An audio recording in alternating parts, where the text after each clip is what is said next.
Today I'm going to attempt to cover something that I learned when I was coming up through for Black Sash, but we kind of stopped teaching it. It's pretty complicated and maybe just too hard to learn, I don't know. Too much of a distraction, but I think it's good for Master's Path because it might push you. Because number one, we haven't gotten to do push hands in so long. It's push hands related, and it's pretty complicated. So let's see what we can get through today. Oh, it's funny, I'm building it up like there's some suspense. It's called quadruple push hands, and really quadruple walking push hands, which is a drill you do with someone else. If you've been in here for drills where we do single or double push hands, it's just, repetitive drills where it takes out the unknown what's going to happen in push hands to help you develop some of the physical skills of shifting, turning, reacting to someone else instead of just your imagined opponent in your Tai Chi form. Yeah, okay, so how to learn it? Well, what makes it tricky, one of the things that makes it tricky is that you have to learn both sides of it. Meaning that when I get with my partner and we do the quadruple push hands, we're going to be doing kind of the same motions, but the mirror image of the motion. So when you're doing it, you go through ward off, pull back, press, and push, but not in that order. You ward off, or you will push, and they'll ward off. You will press, and then they'll do pull back. Then they'll push, and you'll ward off. And then they'll press, and you do pull back. So in this drill, the counter to pushing is to get warded off. And then the counter to pressing is to pull back. It doesn't have to always be that way, but that's how it's set up in this drill. All right. So if none of that makes sense, I'm sorry. It will make sense when you get going with it. So let's start by just learning one side, and our imaginary opponent will have to do the other side. So in some ways it's easier with the walking part. You can do the quadruple push hands without walking, and it makes more sense because you don't have to think about your feet. But if you do it with walking, it actually matches up better. When you do it without walking, it's kind of like too much arms and not enough moving. So we're going to try this. We're going to learn one side with the walking. Okay, so we'll follow it. We'll set it up like any other move where you will follow me from behind. So we just have to pick a side. Let's pick right foot forward, double dragons to begin. And we're going to be warding off, or we're going to be pushing to the front. So let's come kind of to a cat stance, and then shift your weight forward and push. Now in your imagination, your opponent warded you off to the right. Step with your left and form a press with your right hand on your left. This is kind of the backwards from the form, but you can do press on either side, right? So from there, press, and then imagine you got pulled back to the left. And feel the right foot release. So that's the first part. That's about half of it. So let's start it again. You're going to pick the right foot up like you're getting ready to get started, and then you're going to step with the right, shift your double dragons pushing, but at the end of your push, imagine you got warded off to the right. You're going to take another step with your left, shift forward like you're pressing with the right hand against the left forearm or wrist, but then your press gets pulled back to the left and feel the right foot release. So it starts and ends with one foot sort of light. That's because of the pattern of the feet. Let's do just the pattern of the feet. So it's going to be light on the right foot. You're going to shift forward. That's for your push. You're going to step and shift forward. That's for your press. And then you release. Then we're going to walk backwards, and we would be warding off here. And we're going to walk backwards, and we would be pulling back. And then we're going to release, and we're right back where we started. So let's go back to it. Step with the right, push. But you got warded off to the right. Step with the left, press, but you get warded off to the left. I should mention that when you're pushing and when you're pressing, you're coming straight forward towards your opponent. And like the single drill, when you push, they're going to turn you. And when you press, they're going to turn you. Let's do it 2 more times. We have our right foot kind of light. Step with the right, shift and push, but oh, you get warded off to the right. Step with the left, press straight forward, but oh, you get warded off to the left. So this is kind of the attacking part. You're coming forward. You're about to do the defensive part where you're coming backwards. Do you want to see that? You're probably like just looking at my back. Look at it from the side, kind of front-ish. All I'm doing is pretty simple. Just memorizing things you've kind of already learned. Memorizing a new sequence for things you've already learned. So I'm going to step with my right and I push, but then I get warded off. I'm going to step with my left and press, but then I get pulled back. And then I'm going to do the same to them. And here I go. I'm going to step with my right, push, get warded off. Step with my left, press, get pulled back. And then I'm going to do the same to them.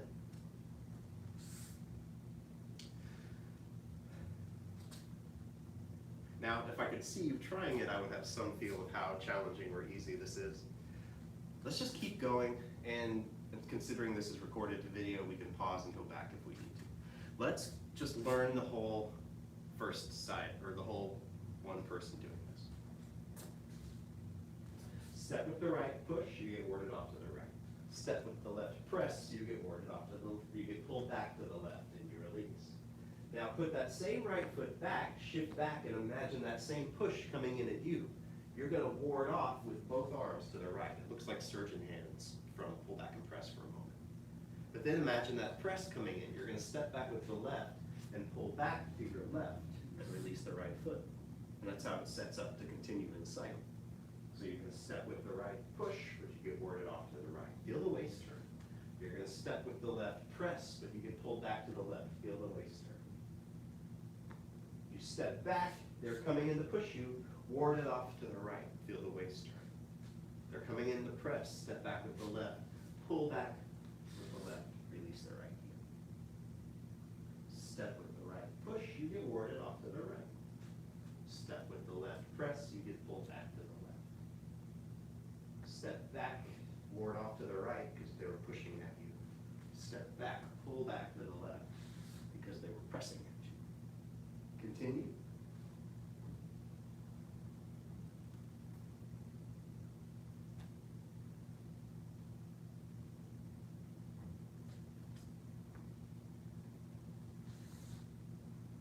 One more. And actually a couple more, because I'm going to say this. When you're coming backwards, imagine they're attacking and you're turning them. When you're coming backwards, imagine they're attacking and you're turning them. When you're coming forward, imagine you're attacking and they're turning you. It's a little slightly different mindset, right? You're attacking, they're turning you. Just imagine. They're attacking here, they're pushing, you're turning them. This is a tough imagination exercise. Good job if you're doing it. You're coming back, they're attacking, you're turning them. You're attacking, they're turning you. You're attacking, they're turning you. They're attacking, you're turning them. They're attacking, you're turning them. Okay. I'm sure some questions I couldn't imagine would come up by now.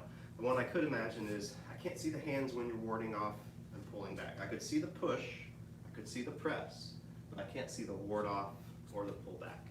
And I'm being a little vague on the pull back because it's tricky to get without feeling it, but I'll do my best to help you through it.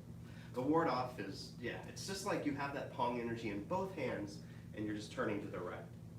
So it's slightly different than your ward off in the form where you have that, but it's not really. Connect to your waist and turn. If you can just, if you can imagine something coming at you and just flinging your arms back.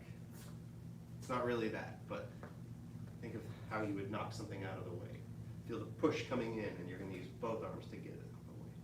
Now press is a little trickier because your opponent would be pressing right here on your arm that's in the front.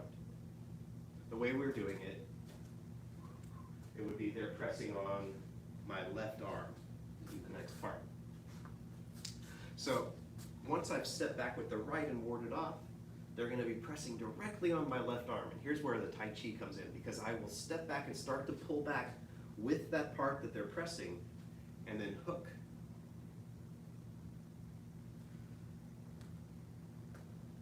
Here it is. Oh, I said the wrong arm. My bad. That's going to make it even harder. Whoa. Wish I were here. Wish you were here. So let's switch it to the correct arm. So I'm going to ward off, Now, imagine they're pressing on the right arm. There we go. Now, when they press on the right arm, I'm going to shift back and let it come in like they've got me. But I don't let it totally collapse, but I'm letting it come in like they've got me. Then I'm going to hook over with the left and clear it. So it's slightly different pullback than before. Pullback's an energy as well as a move, right? So in your other pullback, they were pushing here, right? And you just kind of went with it. You just kind of went with the one they're pushing on and helped them on their way. Here, when you're pulling back, you're going with it and then you're hooking them and helping them on their way. Okay? So let's just stick with this side. Let's drill it just a little more. So use your imagination for your opponent and then just drill it with me. Okay, set up like we would in double dragons. Pull the right foot back. Step with the right and push.